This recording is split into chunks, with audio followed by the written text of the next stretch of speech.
মানে রাজস্ব খাত থেকে 5 কোটি টাকা আর 10 কোটি টাকা দেবিত বলে না না না না, রাজস্ব খাত না, সব খাত মিলে আমার জেলা পরিষদের মাধ্যমে আপনার এলাকায় গেছে। আমি যেটা বলতে চাইছি যে আপনারা বৈষম্য বিরোধী আন্দোলন করছেন, হ্যাঁ এখন আপনার উপজেলায় গেছে 10 কোটি, হ্যাঁ।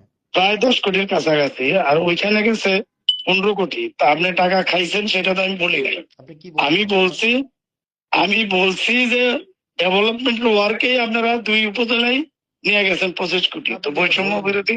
আপনি এটা না বলেন না, নাই। ওইটাই বলছি, এটা হয়তো না, মিডিয়াতে পুরোটা হয়তো আসে নাই আর কি, সেটা হইতে পারে। আপনার বাট বক্তব্য, আমি আপনার বক্তব্য না না, 5 বার শুনেছি। আমি মিন আমি মিন করতে চাইছি এটাই, তো না, এখন পুরা হোয়াট কথা ইজ হয়তো ইট আসে ডাজন্ট নাই। ম্যাটার, ম্যাটার ইজ সেটাই হোয়াট হ্যাভ ইউ সেড। সেটাই আপনি আপনি বলেন। খাইছেন সেটা আমি বলি নাই, আমি বলছি আপনার এলাকায় কাজের জন্যই নিছেন, কাজের ছাড়া তো, কাজ ছাড়া তো আর হবে না, কাজ করছেন, সেটাই বলছি। আমার সাংবাদিকরা জিজ্ঞেস